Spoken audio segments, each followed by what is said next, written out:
All right, welcome back. Thank you, big thank you to Peter Dixon for facilitating for us last time. Thank you, Peter. Peter also has, Peter is one of those people that I, as a DoD and government worker, do my absolute best to identify because he's has a high level of initiative, has a high level of competency, etc. That makes him an immediate threat to me, and so I attempt to marginalize him as quickly as possible. In standard bureaucratic fashion. So, no, just kidding. Peter has built a few things for us that might be useful. One of them is we have talked in this class occasionally about a sheet of definitions. Is that me? If you want one of each. Yeah. Oh, thank you. Yeah.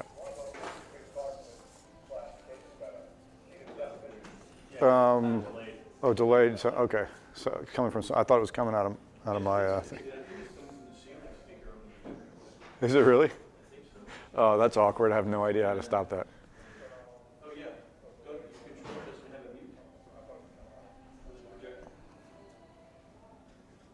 Well, that's not going to do it, Scott.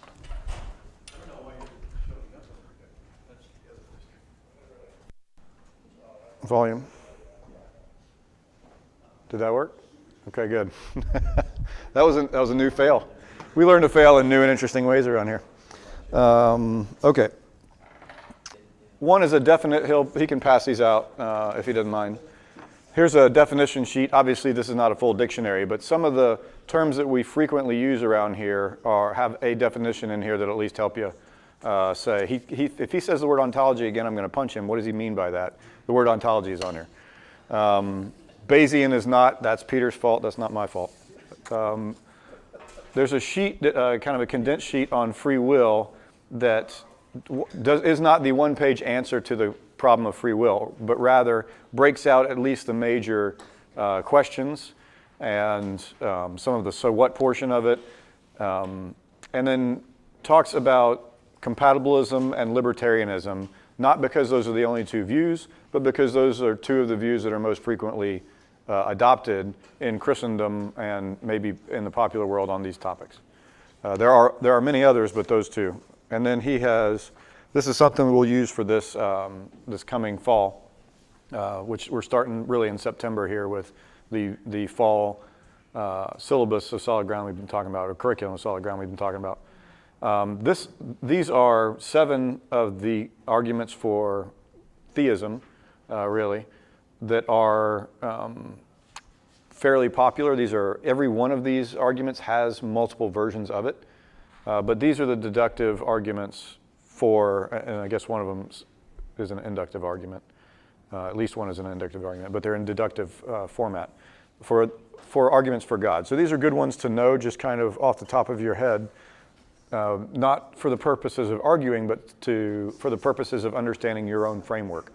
These are logical justifications for some of the positions that are held in here. So thanks to Peter very much for doing that. And if that's useful to you, please take it. And if it's not useful to you, it's all paper airplanes that can be made by 8.5 by 11 can also be made on these. Okay, we had talked, a little bit of a report. So we went down to help the Reasonable Faith Ministry in Atlanta. This is William Lane Craig's ministry. And we are joining with other portions of the board to help determine potential strategic direction for Reasonable Faith. So for those of you familiar with William Lane Craig, he's a philosopher and theologian. He's done work in various places, England, Germany, I think where some of his undergraduate and graduate work were done. But he's certainly most famous for his debates. He has done a significant number of debates, and I think that's really where, while he's done some first-class work in philosophy, according to the guys that know about that stuff, his debates are, I'll say, approaching the status of legendary. So he has debated some of the, you would have to have been into this topic at the time to know it, but Peter Atkins was a major voice of atheism back in the time, And he's debated all of the four horsemen of atheism that were popularizers of atheism over the course of the last decade or so: Christopher Hitchens, Sam Harris, Richard Dawkins. Richard Dawkins famously would not get on stage and debate this guy. He debated lots of other people and people with the same qualifications, but would not get on the stage with Craig for probably good reason. He debates physicists. He's Lawrence Krauss, who's also really more of an apologist for atheism. He's got a debate with Sean Carroll on here. Alex Rosenberg is a philosopher out of Duke that he debated.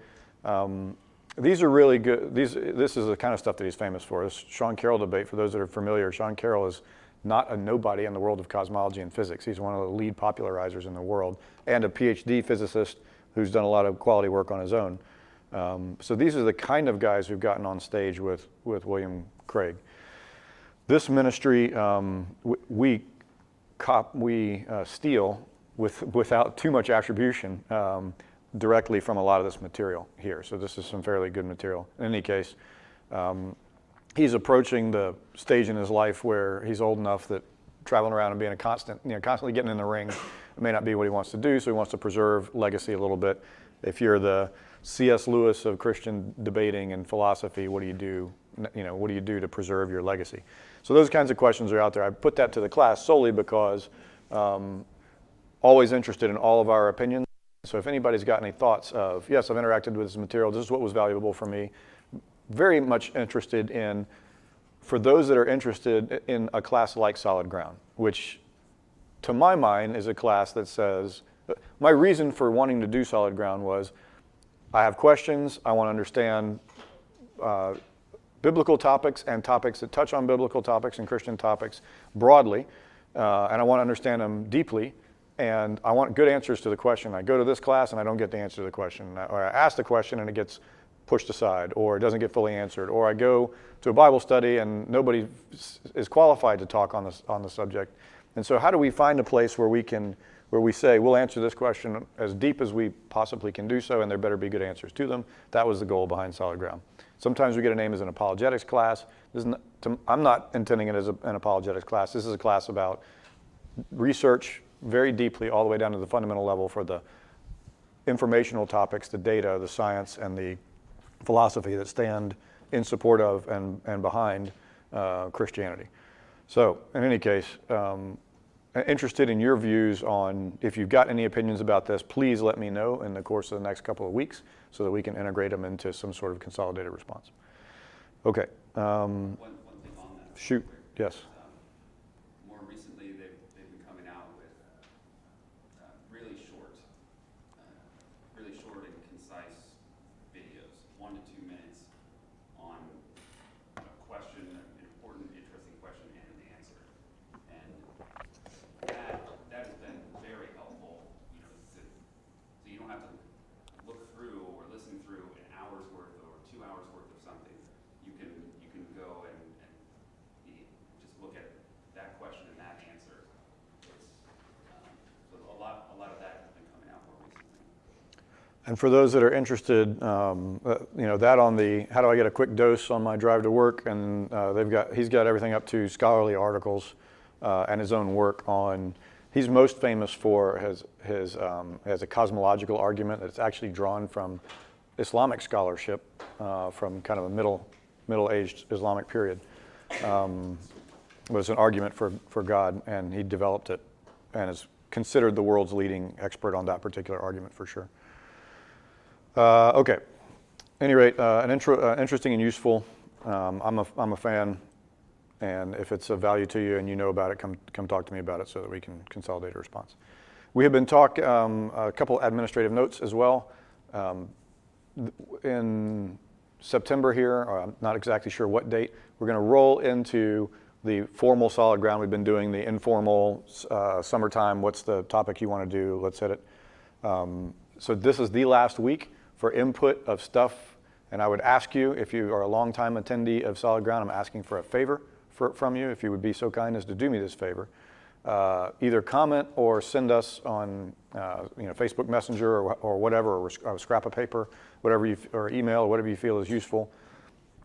hey, if you're going to do a solid ground curriculum, these are questions, they're kind of maybe 3 or 4 things that I would love to be able to answer. If you know of any of these, let me know. One, these are questions, you claim to want to answer all questions. This is a question that you've never answered to my satisfaction. That's the number one question I've got in here. What is it? And in there is something like, or you've answered the question, and it seems to me that your answer is flawed and wrong, wrong for these reasons, or whatever else. Dying to know those first. Secondly, hey, for people who are coming into solid ground for the first time, because there hopefully will be some of those who are believers, these are the kinds of things that they're going to want to know, because these are the kinds of things that brought me here. For those who have been in Christendom a long time and are like, yeah, that's answer all those, but here are the PhD level questions that you need to get to by the time this is over. And then maybe the last thing would be something like, we are hoping to bring in more and more people for the purposes of making the discussion in the class a lot better. So it's not just coming from the, hey, here's the Christian theist side with the Christian theist sitting in the front moderating the whole thing. We want atheists, thank you, Dennis, agnostics, Jews, Muslims, Mormons, anybody that wants to come in and discuss, we will give floor time to and assistance to make the best possible case for the argument that they would like to make most. For the purpose of, we like to test truth in here, our own belief in truth and other people's belief as well, with the ultimate goal of getting to as distilled and real a fundamental truth as we possibly can. All right, so if you know of ways to do any of those 4 things, or of course add any other feedback that you want, please shoot it our way, and I'm begging you do it this week, because after this week, it won't be useful. What are you doing here? Aren't you due today? Oh, good grief. This is the level of, if anybody wants to know what hardcore solid ground are, yeah. Madam is having a baby tonight, and apparently, number 1 on the list is, hang on, kid, we've got some philosophy and some Christian theism to discuss. We will have a trophy for you next time you're here. We'll figure out how to make one. Thank you for coming. Yes, sir. She may have a trophy for us next time. I was going to say, yes, she will have a trophy for us, God willing. All right, we'll keep Brian and Katie in your prayers, obviously, for apparent reasons. If you don't know what they are, then come talk to me afterwards. We'll have a long discussion. Okay. I apologize for flip-flopping. We're going to go back to the topic that we were finishing right before Peter took us into the next one. I think we're basically at the end of that one, so I think it's reasonable to think that we can do that here, because we're really into the practical application phase. We did not intend to discuss in exhaustive detail what the apostolic age of the church looked like. That was really just a stepping stone for us in our asking of the question, what should the church look like today? Remember, one of the hypotheses we brought up is it should look today like it looked when it first started out. Maybe on an assumption that's unproven, and maybe not even justified, that says something like this. The purest form of the church was the earliest form of the church. Whatever we are today might be diluted. In order to decide whether or not the church, the practices of Christendom have been diluted, let's at least look at how it was going in the very first days, and then we can have our arguments after that. We looked at the apostolic age for that reason and a few others. Maybe that's not good reasons, but at least we looked at the apostolic age for that. One of the things that we said was, when we looked at a couple of questions. One, when there were doctrinal differences, how were they settled? When there were questions about how the church acts, referencing itself, or what is the relationship between believers? What did it look like then? We looked at that a little bit. Secondly, what is the relationship from believers to non-believers? We didn't look at that in any great depth, but that is a third question that we want to ask is, today, you are hard-pressed sometimes to tell if someone is a Christian believer, for a couple of reasons. One is, we don't, rabbinical Judaism, or let's say Pharisaical Judaism, you didn't have any question about whether somebody was a Pharisee, because there's like a uniform, right? There's no uniform of Christians anymore. Some of the Catholicism and Orthodoxy have a uniform. Protestants have a uniform too, but it varies depending on what denomination you're in. But it's either a particular set of khakis. If you're from the Northwest, in certain churches, there's a plaid a set of plaid that has to be worn, almost like Scottish, yeah, exactly, kilts and tartans. But there's nothing that necessarily marks a believer when you walk down the street. And so one of the questions I think is very interesting to ask is, if you were walking down the streets in Jerusalem, could you tell followers of the way, is the way they kind of referred to it at the time, from non-followers of the way Jews, from Romans, from Greek, from Hellenized Jews, etc.? And let's say maybe the answer is no. There's no uniform that shows that. Is there something in the way that they lived? I've recently had a discussion with a couple of guys, and not so recently with another guy, on the idea of Christians geophysically removing themselves from society and into their own enclaves. And the idea that this guy wanted to pursue was, why don't Christians live in a Christian neighborhood? They buy a building and they live in condos or apartments. They buy houses together or whatever, with the idea being, this is the family that you live in, and then you go and do your work and your relationship to the outside society in other places, so that when people want to say, what is it like to be a Christian, one of the so that's, what is it like to be a Christian, they can say, let's go to where the Christians live, and we can see how they work. And you could ask questions like, what is their crime rate? What's their poverty rate? What's, all those kinds of things would be easier, at least from a statistical collection perspective. Now, if that sounds crazy to you, go to New York City. There are Jewish neighborhoods that are not only like that, they're specifically marked. Yes, sir. And there's a reason, And because go ahead. under the law, that you can't drive on the Sabbath. Right. So they all have to live within walking distance of the synagogue. And if They you also don't, have- you ain't going to synagogue, right? And they also have in fact, if you drive through Brooklyn or Queens on a Saturday, you'll see all the people, even when it's 95 degrees out, wearing heavy black coats and Right. fur caps, which is because that's what they wore in Russia and Poland. Right. 500 I years feel ago. like that one should have been updated, but yeah. And there's nothing in, There's a section in Silver Springs, it's the same one. yeah. Go to Salt Lake City. Well, and it's more, yeah, different one. The whole city is And also they have to eat, since they have to get kosher meat, they have to live near places that can provide the proper food sources, so. right. It'd So be the real tough if you lived like in Oklahoma City or something. right. How are you gonna? And I can't imagine there are too many kosher butchers there. No, you got to order it live and work on it from there. There's actually a physical marker in some of these neighborhoods. It looks almost like a telephone line. Even in Israel, there are neighborhoods where they put chains up Yep. at sunset on Friday, so you can't even drive your car through those streets. And When women enter those neighborhoods, they have to make sure they put on a sweater. They can't like walk in with shorts or a sleeveless shirt. right. The women are required to dress modestly. So this, I mean to say, it sounds like a crazy idea to us, but this is not a crazy idea. This is an ancient idea that's in practice today. If you go to Cairo and you look at, there are Coptic means Egyptian Christian neighborhoods. So the Christians live in a particular neighborhood there, and this happens.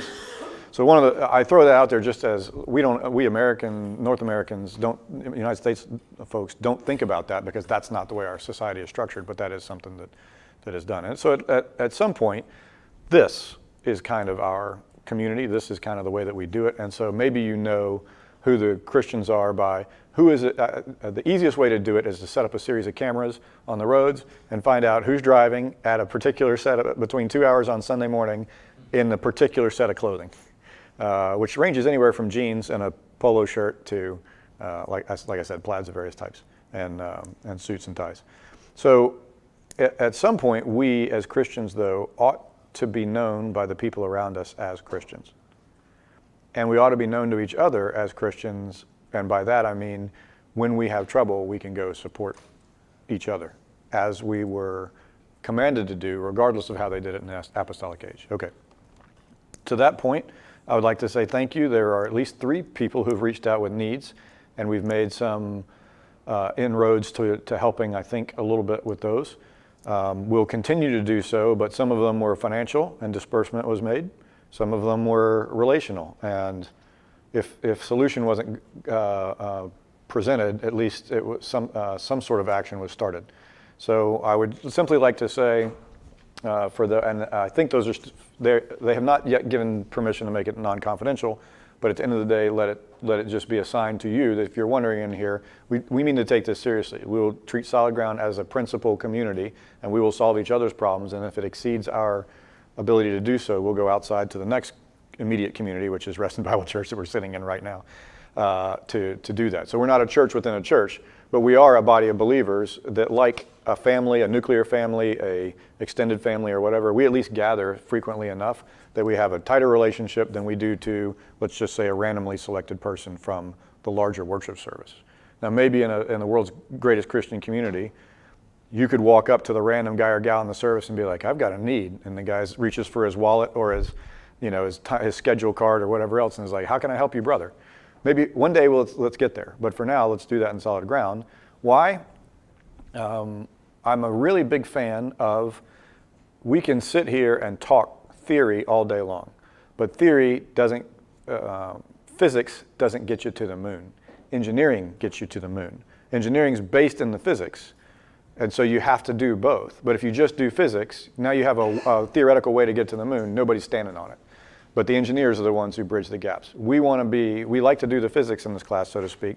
We want to do the engineering, because at the end of the day, unlike NASA, there's nothing hypocritical about thinking about how to getting to the moon and not getting there. There is something hypocritical about saying it's our job, we're NASA, it's our job to get to the moon. We're just going to think about it. We're not actually going to build rockets. That's silly. Why would we build rockets? That seems like a dereliction of duty. To us also, saying that we seek truth, but then not doing anything with the truth we find, why were we seeking truth in the first place? Apparently not for any good reason. So we want to be people who practice the truth that we find, regardless of what that truth is. All right, enough jabber. That leads us with our final question of, I now put it back to the group. If we, let's say, this is not a you are committing to this, but if this were a Christian community, how should we be acting now, today, similarly to what we're doing now or differently from what we're doing now? That is to say, is there anything else we ought to be doing that we're not doing based on our study or your own thoughts? I heard somebody speak and then they were going into like the history of the word church. And then they was like, well, this is what it actually means in Greek. And they said, at least in a couple of circumstances, and what it meant, at least as it was presented to me and as I further researched, was the called out ones. And so when it was, in the way that they were describing it was like, specifically in Greek, it sounded like, like if you were basically called out in like Athens to serve as some sort of governing thing, or on a on a jury or something like that. But I don't know, I can't remember all of the details, but the thing that it was not was it wasn't a building, or it wasn't like it was like the nature of hearing it described made me think about things a little bit differently, fundamentally, because it's like certain things then don't make sense. And I lean fairly heavily on the military example, but to his point, if someone says, I'm a Marine, or they say I'm an Army soldier, no one's like, do you mean the building, you're a barracks? Like, we don't use that term. That's part of our confusion, saying we say the church. We don't say the barracks. We're the barracks. We're the body of the Corps. Which one is it? Why do we use those terms? Some of the confusion in Christianity is directly derivative of our own choice of terminology. But yeah, you're exactly right. There's a sense to, there's an identity here. And if we're not part of that identity to start with, the rest of it won't flow. Maybe I misunderstood you, but you're talking about converting Solid Ground to a Christian community? No. What I meant to say was, for Christian believers who are in Solid Ground, Christian believers in Solid Ground will have already, in virtue of being Christians, agreed to a certain number of givens. Those givens include things like, we have an identity as Christians. As Christians, we have a responsibility because we have someone that we have identified as both Savior and Lord. It is in the nature of acknowledging a Lord that you do what the Lord says to do. And so what are the commands of the Lord? One of the commands was live in this community of believers. Okay, so if that's the case, then what do those directives look like? What should we be doing? So it's not a, hey, sorry, looks like you're locked in, Dennis. I know you're an atheist, but you got to be, you're now part of the body of Christ. That only happens if you make Jesus your Lord and Savior, which God willing will happen here in the near future. But if you don't wish to, at the end of the day, you are still part of solid ground as a community. And so if you have needs and desires and wants or whatever that we can fulfill, we are bound on pain of hypocrisy to help you to the maximum extent that we can. So you're not looking to exclude me, Only insofar as it irks you. Just kidding, Dennis. No, not at all. Not at all. In fact, what I would say is the Christian is going to feel two senses of priority and duty. One is to their brothers and sisters, they have a duty that is like duty to family. To the outsider, let's say, to the person who does not identify as a Christian, the duty of the Christian is to show love not only equaling but hopefully exceeding that to which they show each other. That is to say, if Christians do not do a better job of representing themselves as loving people in actions of love to people outside their community, then it sounds like we're not doing what the Lord commanded us to do. So not only do we wish to not exclude you, what we would rather do is bring you in and make you part of the group. And if you're unwilling to do that, at least show you love in levels that exceed anywhere else you can find it in any other community in the world. I doubt we're hitting that standard quite yet, but if there's anything we can do to do that, you let us know. We'll be happy to. So yeah, no, we're not looking to exclude. We're looking to take care of you. In case you want, thanks to Justin, who's I think in the Shepherd Group leadership class now, we now have a little black box on the Lost Bibles table. So if you've got any needs, suggestions, anything else you want to put in there, that's our collection point. Of course, you can always share it in class if you want for immediate fulfillment, but if you want to slip a paper in, hey, I need some help with X, would like your guidance on Y, or the group, somebody in the group's guidance on Y. Don't forget that this particular congregation here, not just Solid Ground, but outside, is insanely rich in skill sets and knowledge of everything. I'm selling my house. I would like help with a realtor that I can trust. All that kind of stuff. Anything like that. Put it in the box. We're here to help. All right. Back to the main topic that Dennis was hitting on. What else?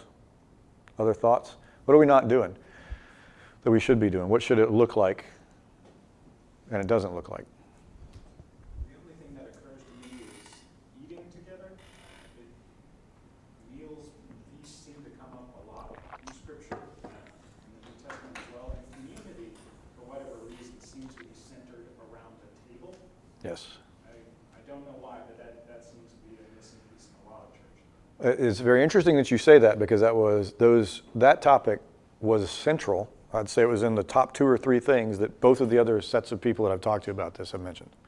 So we'll take that as meaning that let's just guess that it's not statistical clustering, and let's say that there's something real there. Why is that? You have to get to know people. But why eating and not meeting? Especially in a society where it's rude to talk with your mouth full, supposedly. Isn't eating the wrong time to do that? What is it about? It feels like family. Okay, it feels like family, okay. Kind of an interesting example. When I visited San Antonio years ago, they were pointing out that Hearst, when he picked his table, he picked it very narrow. And he had people sitting across from each other, because he said wide tables don't encourage communication. Yes. You tend to just sit there and eat your food and talk sometimes to the person Next to you, okay. And yet the person that you're looking at is too far away for you to engage in any meaningful conversation. So he built a narrow table to get people to look at each other and to talk to each other. I thought that was kind of an interesting point. And so- I observe that every time I go to a meeting where there's a luncheon meeting. The way they have the table arranged, the way the tables are arranged and the way that people sit has a lot to do with what actually comes out of the meeting and what actually gets resolved, and the relationships between the people that are actually in the meeting. Very good. I think I think that's right. I think the ultimate example of that would be Oktoberfest. Peter, by the way, if you haven't seen Peter's Facebook page, it's basically a running Oktoberfest advertisement for certain beer gardens in Germany. But yeah, no, just kidding. Go ahead, Peter. But I mean, it's like that. There are tables, but you can talk to people around you, and you don't know if they are, but you can meet them. So maybe we should all do a solid ground ministry outreach to It didn't take him long. Yeah, Roger. All in favor? The thing about that culture, though, is that they do not have a sense of table identity. Yeah. When I go into a restaurant, I want to sit at my table, I don't want anybody else to come in. I walked into restaurants in Germany, and of course, I ate early, 6 o'clock is early to them. I go and sit down, and the next couple that comes in sits down right next to me. And for a while, my wife and I started thinking, what's with these people? But that's just the way. That's how it goes. Dinner is a social event in Germany. It's not an exclusive event. Yes. And they have no concept of MySpace, and it takes you a while to get used to it. That concept has evolved over time, that's for sure. Two anecdotes, not theory, just practical, what I've seen. One is going on a cruise ship.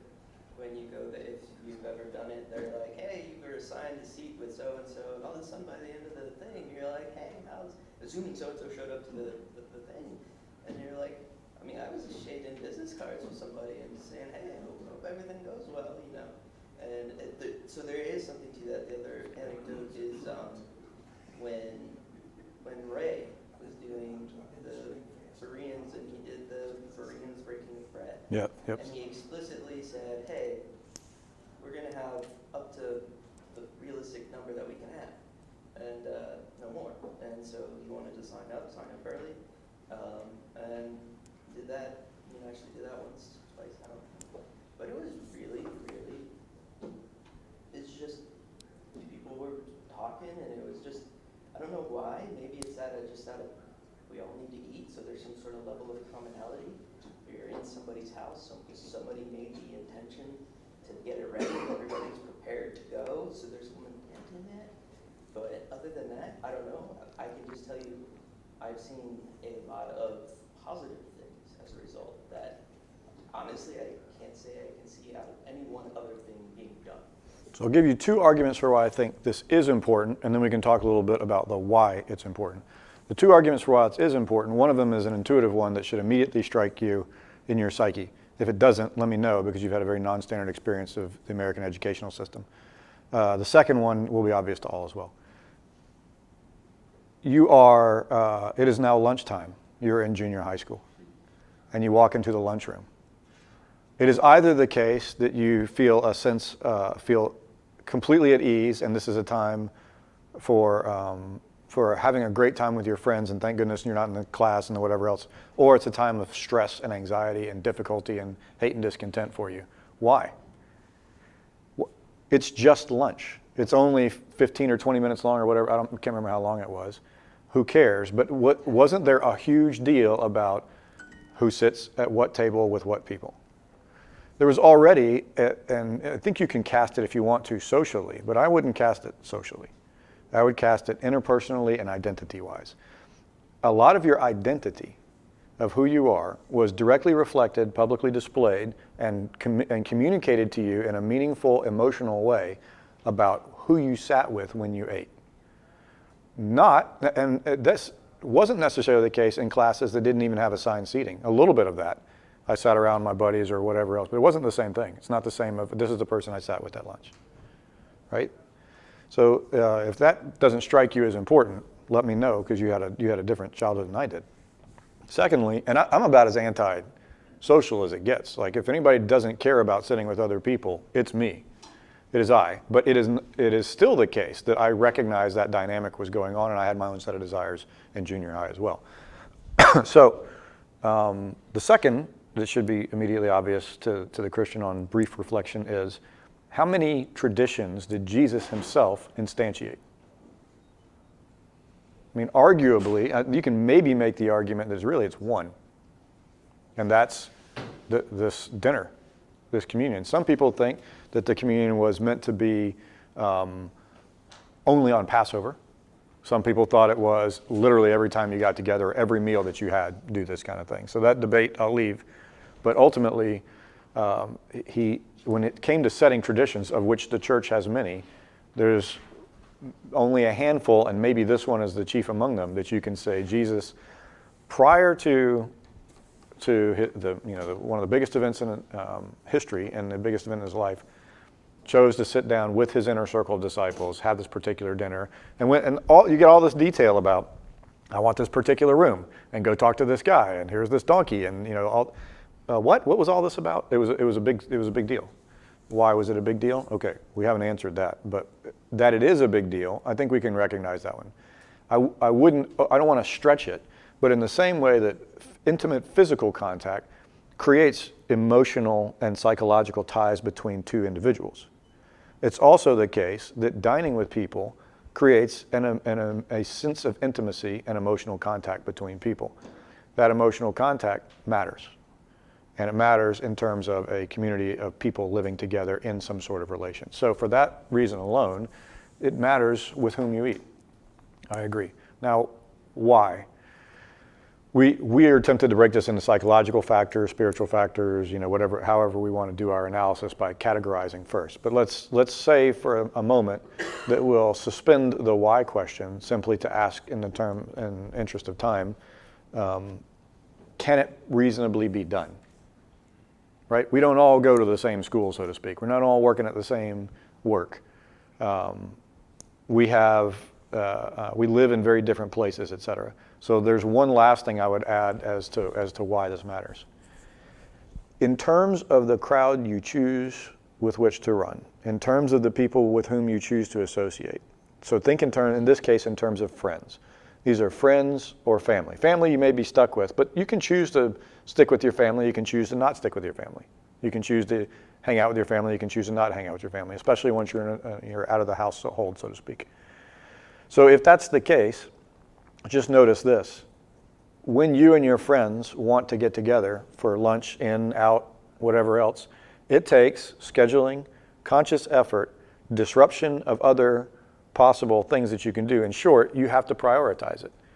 And if you're going to prioritize eating with someone, then you are already de facto have prioritized 2 or 3 of those things and saying, this is a person with whom I wish to associate, typically not for no reason. Not just, I like the guy. There are other reasons that you want to be around these people. Why do you choose to dine with them?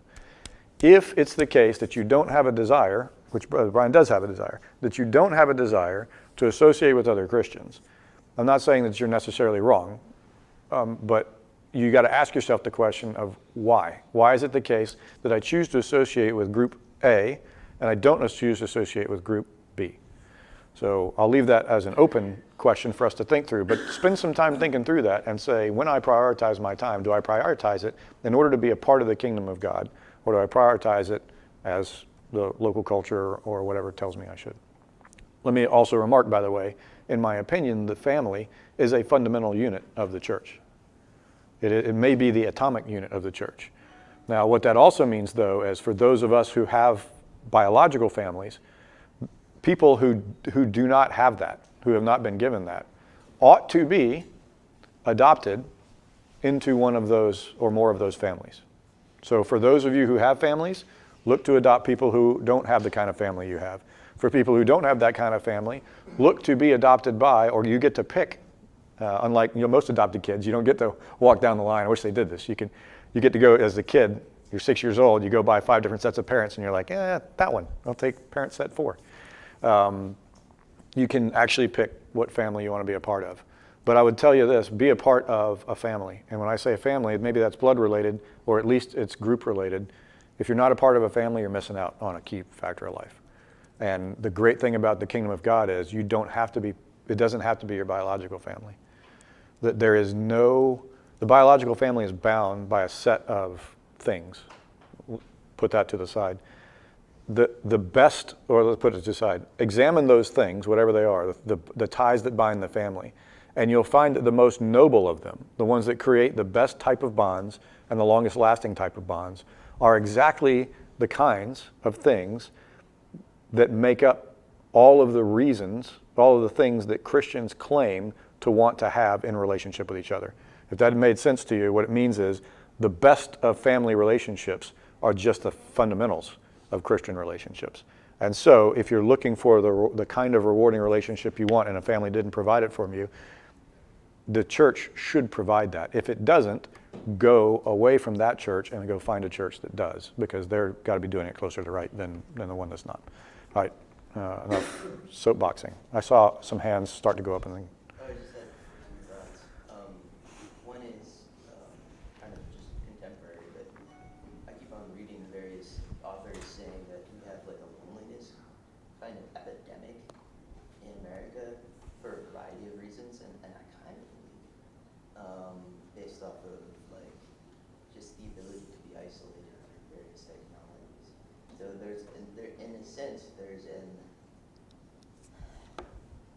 maybe it requires a little bit more inertia, or not inertia, it requires more effort on our part to overcome the inertia of such things. And so another point of self-reflection, but they were, at least one author was saying, this may be, if you lumped a lot of certain things down, cause or not, if you wanted to label what a main issue is, it's loneliness. And the second thought was, if you look at the early church, specifically how they said, how you like in a couple of areas where they said, and you come together in the Lord's Supper, and some of you get drunk, and da da da. So it's not good stuff, but that's not the point. The point is there's a context in which he's talking, and the context is it seems like everybody got together, and they ate together, and they were together, and it was probably, I suspect, maybe more small house church-like, and I don't know. And, Well, they didn't have another building, so they either met in somebody's house or they met in the synagogue or the temple. But there was a sense of like, their sense maybe, it may be worth just thinking, hey, what was it for folks before us? And I think it was a lot more, having a lot of things in common, and also to think in the context of at least early church where they were being persecuted, where that was essential because, people were getting persecuted, so you really did need to depend on each other. Yeah, that's right. I agree. I think social media has made it a lot easier to not hang out with people and keep in touch because it feels like we're already updated with everyone because you can keep in touch. Yeah, I know everything's going on in their life. I can see their Facebook feed. Call Yeah, anybody. right.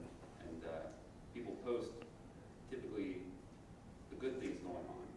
And so people they think they know what's going on with people, but it's really just, hey, this is the good stuff that's been going on, and maybe that depth isn't there anymore. And we have to just be that much more intentional about it, about getting together. Yeah, I would highlight a couple of things in support of the idea of meeting in person, as Peter points out. Two really, in my opinion, strong arguments. One from your own personal choice, the other one from economic choices. From your own personal choice, I mean, our worship band is good, right? They're good. They're not the leading Christian bands of the world. You can buy for amazingly cheap prices now, comparatively, a ultra high definition TV that you can stand so close to and you can't tell the difference between it and real life, basically, and a sound system that's amazing and whatever else. And you could stand there and have a near concert experience with the best Christian musicians in the world. But you don't choose to do that. You choose to come in here, maybe not just for that. Mike Minter is a gifted preacher, but he's not Andy Stanley. He'll tell you that. He's not Ravi Zacharias. He'll tell you that. He's not Bill Craig. He'll tell you that. He looks up to these guys and says, I wish I could be that good. All of us easily could stay home and just be like, the Defenders class is a live cast. I imagine Andy Stanley's church is a live cast as well. Why do you not sit in front of the TV and watch better quality teaching and worship than you do here?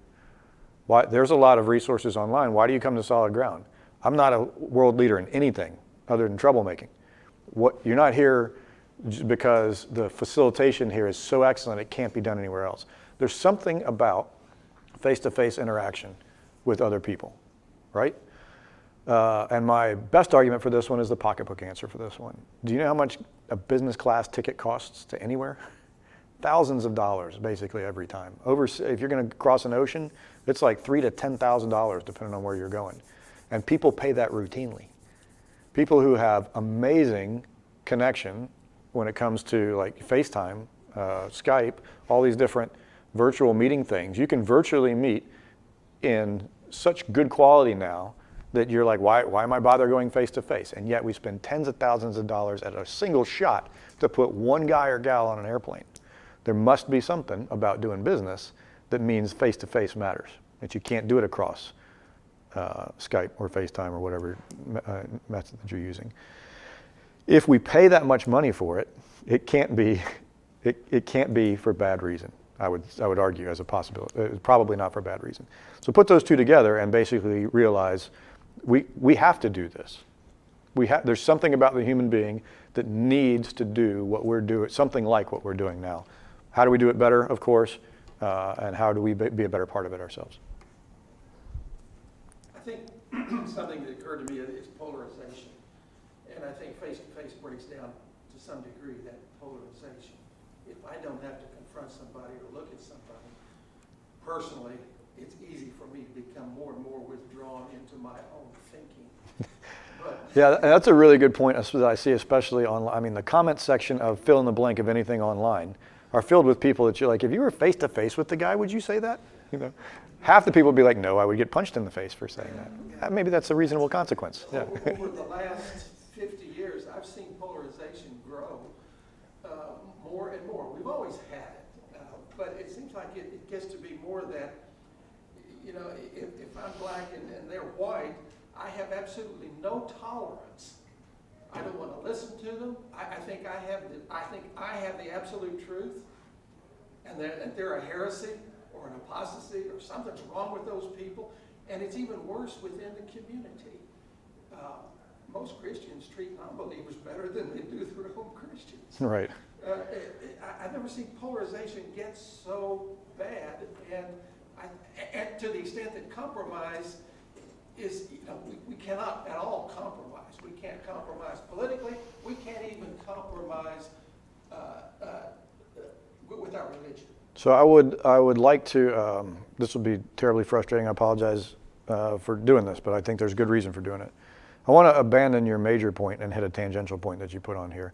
I want to abandon your major point because we don't have time to treat it adequately today, and it's not the subject of what we're talking about. The fact that division is there, let's recognize that and be like, yes, maybe, we always like to say problems are getting worse. I'm a guy that happens to believe most problems are not actually getting worse. It's just we tend to think that way over time as we get older. Exposure is great. But it does, yeah, right. It does seem like a really good case can be made for, man, has it gotten divisive everywhere. What I would like to point at is something that he said. Some Christians typically treat unbelievers better than they treat themselves, other believers. They're in group. They treat out group better than they do in group. The saddest thing I ever heard one time, not the saddest, a terribly sad thing I heard one time was a lady talking about her husband, or saying to her husband, I wish you would just treat me as politely as you do a waiter or waitress. I mean, that should be soul crushing if you hear that. But isn't it the case that we tend to treat family sometimes with contempt? That we let the axiom or the saying familiarity breeds contempt be true in our life? That should not be the case, right? Why should we treat perfect strangers better than we treat our own family? And there's reasons. I mean, ideally, if you're the perfect philosopher and person, you would say, you might take some Kantian categorical imperative view that says I should treat everybody equally lovingly, and so I'm just as loving to this person as I am to that person. And yes, but practically speaking, there tends to be finite resources and some sort of prioritization has to go on. And so a structure has to be formed. And that's why I kind of argue for the structure of the family and the Christian family closely tied in there as well. Long discussion there. There's some assumptions built into that, like the whole family as united family, the Joshua, as for me and my house, we will serve the Lord idea, which is like we are a family unit, we do these things together. Not Joshua like, well, Sarah and I are on board, but Caleb and Jacob, they're undecided at this point. But for Sarah and I, we'll follow the Lord. It didn't work that way back then, right? The family believed things together. They acted ways together. But I hit your subpoint because why is it the case? It's going to be hard for us as a community of non-blood related people to say we should emulate the kind of loving relationships we have in a family if our internal family dynamics is less loving than we're already using towards our friends, right? That doesn't help us by way of analogy. What we're really saying is we ought to treat people outside of our group as well as we ought to be treating the people inside the group, but we're not doing that anyway. That is part of what I'm saying here is we want to clean our dirty laundry, which is if we do not as a group act so lovingly that people are looking inside our group and being like, those people really care for each other. How do I be a part of that? I'm drawn to being a part of that. Go back to junior high. There may be a group of people, maybe you had the jocks and the cheerleaders and the electronics club and the chess club and the theater group and I don't know how all your groups divided themselves, but I remember at least one or two groups who weren't remarkable for any extracurricular activity that they did or other identity, but that they treated themselves, each other, well in that group. And even if it wasn't the group that you wanted to identify with for reasons of fame or whatever else, there was still an attraction to that group of like, that group is at least safe and caring and whatever else, and that might be a nice group of people. When those groups happened to coincide with a group that was admirable for other external secular reasons, and they were supportive and loving and to themselves and the outsiders, that was something everybody wanted to join, right? What stops Christians from, look at this room, look around at who you people are. You guys are amazing in your own right, forgetting the Christian theistic viewpoints that you hold, from the careers that you hold, to the types of people that you are, to just how admirable and respectable you are. You are the kind of people that other people want to be with. So if you are that, and you live in this community, that you are a very powerful force for good. And I would encourage us to be that, because you guys have been given a lot in that remote. Now it sounds like I'm preaching at you. I'll back off. So I saw a hand back up again. I missed it. No? Okay. Let's then say, let's do the following. We have laid out for Solid Ground as a community one thing that we'll do. If there are needs, make them known. If I've threatened, is probably the right term, if you don't have any needs at all, then you need to drop in that box what resources you have. And I don't mean money, like, hey, I got $10,000 at your disposal. That's not what I mean. What I mean is, if anybody's looking for a guy who knows how to deal with young men who are walking off the path.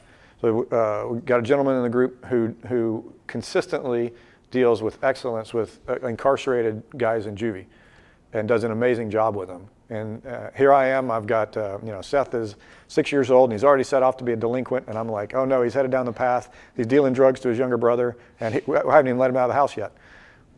This guy right here is a resource, right? So let's do me a favor, and if you're not going to put a need in the box, then put what you have in the box that you think would be helpful to other people.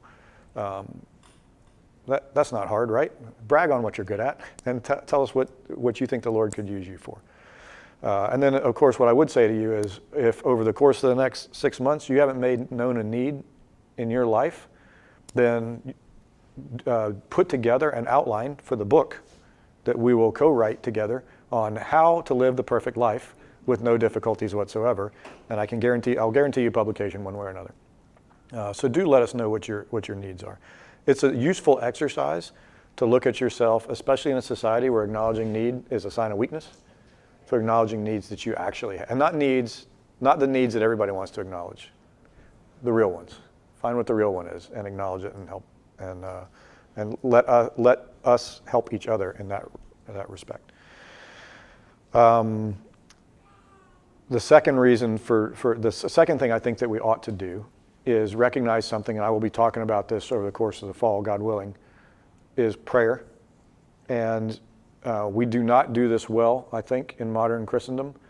But it is either the case that prayer is something that is powerful and real and changes if not, doesn't, when I say changes the mind of God, what I mean is God, without prayer, would have done A.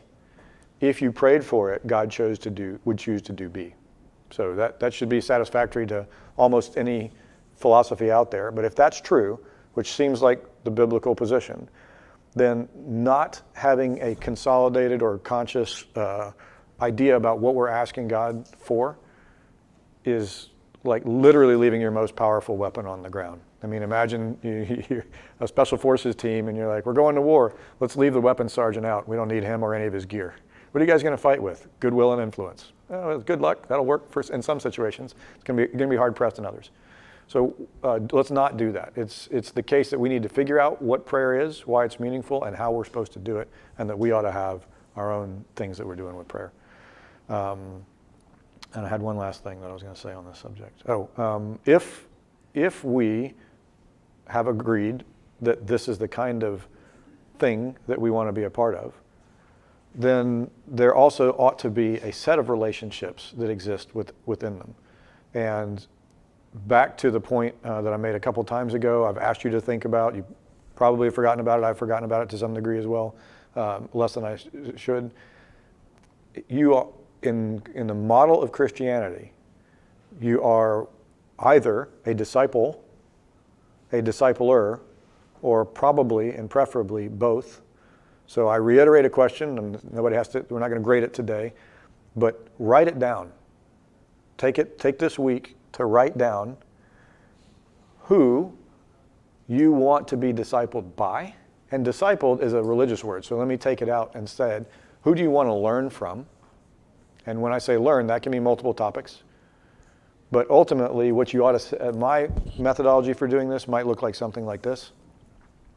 That guy or that gal acts and thinks like the way that I think Jesus did, or some key apostle did, or whatever else. If I were walking around in robes back in the first century in sandals, that's the guy or gal that I would say, that's who I want to apprentice myself to. That's who I want to learn from. On the other hand, if you're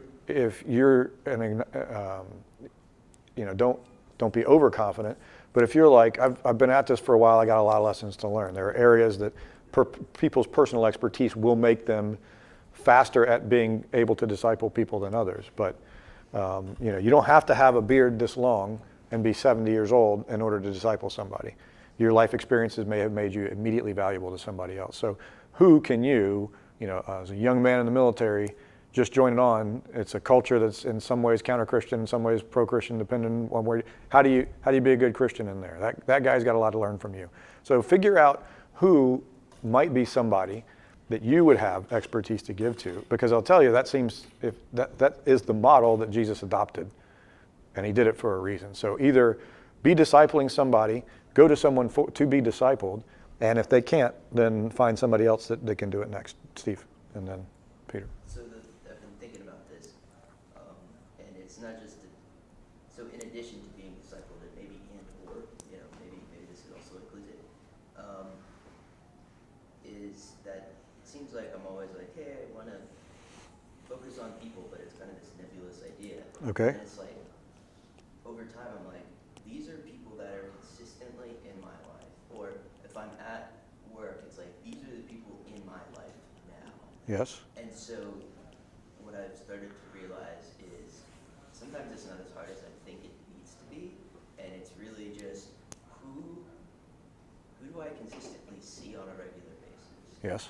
Who that I already know, that I just need to just be a little bit more intentional. Or who do I know keeps coming up in my, for whatever reason, in my work sphere, whatever sphere, and in that case, maybe it's somebody that isn't a believer or whatever, but all right, well, I'll just, go and spend some time and see how that goes. Yep. And I think And when you do that, overcomplicated it in my own mind. what I would say is when you do that, so yes, that's a good way of looking and saying, who are the people with whom I have immediate relationships and knowledge and influence and vice versa. I think this is right, so I could be wrong about this, but I would consider the following as well. If you say something like discipleship equals apprenticeship, and think of it in those terms from 200 years ago. That is to say, back then apprenticeship was closer to indentured servitude, right?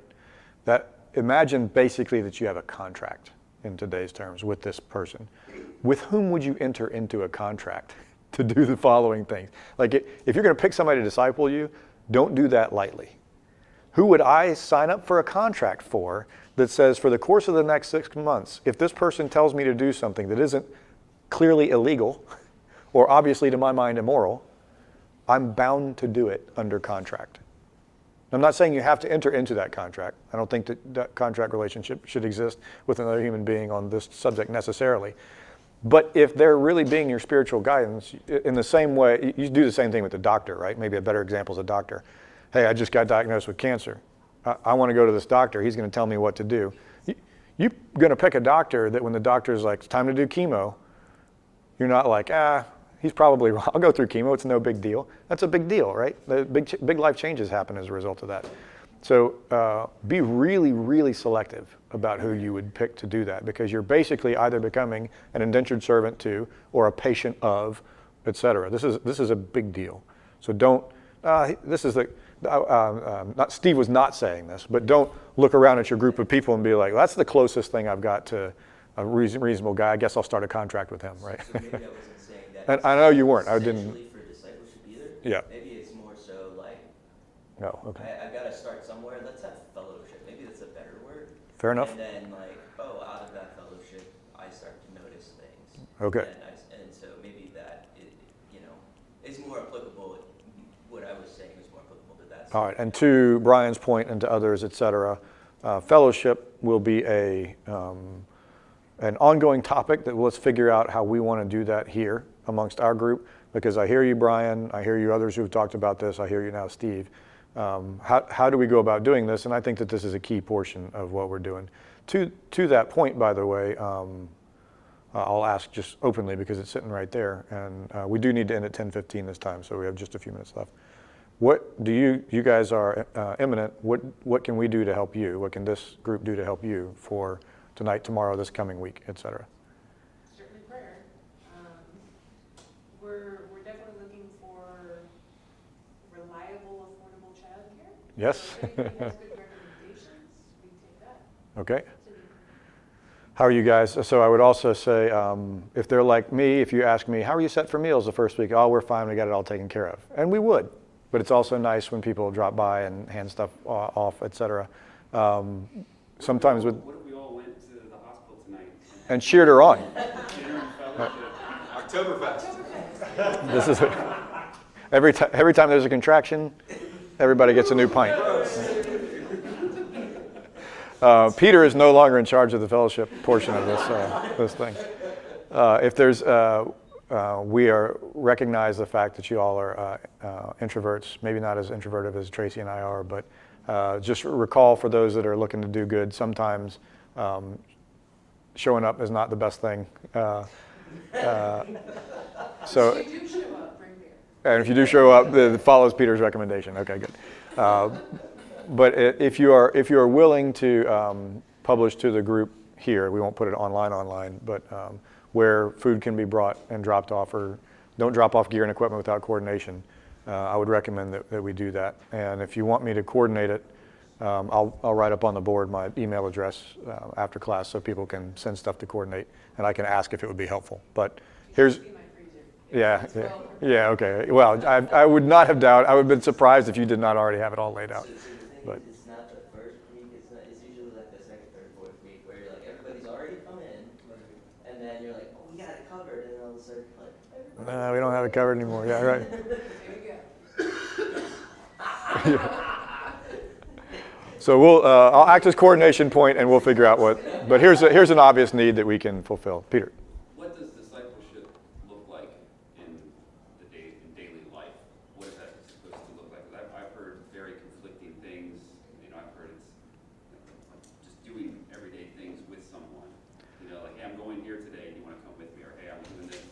We will talk about that next time in depth. So next class, all things being equal, God willing, what we will do is talk about what this process actually looks like, and how distantly it can be done, how frequently it needs to be done, what its characteristics should be, etc. I will say there's a reason that just as a teaser for next week, there's a reason that when people come up and say they want to be Jesus' disciples, you'll notice that he didn't say yes to a lot of them. He walked up to a couple of them like, fishing guys, drop nets, follow me. Right? Well, oh, okay, that's selection process 1. Guy comes up, basically, I want to be a disciple. What do I need to do to look at the kingdom of heaven? Obey the laws. Yeah, I do that all the time. You give everything. I see what's holding you back. Give everything that you've got away to the poor. Oh, really? So apparently, we're going to be serious about this now. You know what I mean? That is in the discipleship relationship. You put yourself, you hand the things that are worldly meaningful to you to this other person for them to dispose of. This is why you should be very careful about picking somebody who's going to disciple. Because if the guy's discipling you and he's like, I see what's hanging you up, it's this relationship. You need to get out of that relationship. I see what's hanging you up, what's keeping you from the kingdom. It's your commitment. It's your overcommitment to this job. And knowing you as deeply as I do now, it's not possible for you to both be in this job and follow the kingdom. You need to leave your job and go do something else. If that's not the level of advice that you're willing to take, then you're not in a discipleship relationship. You're in an advisory relationship with somebody. That's different. That's different. A discipleship relationship, you're probably going to choose one for your lifetime. It's close to marriage.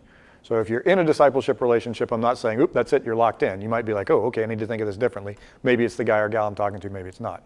But you see what I'm saying, right? Hopefully I'm leveling this up enough. But Peter, great question. We'll talk about that to great degree later.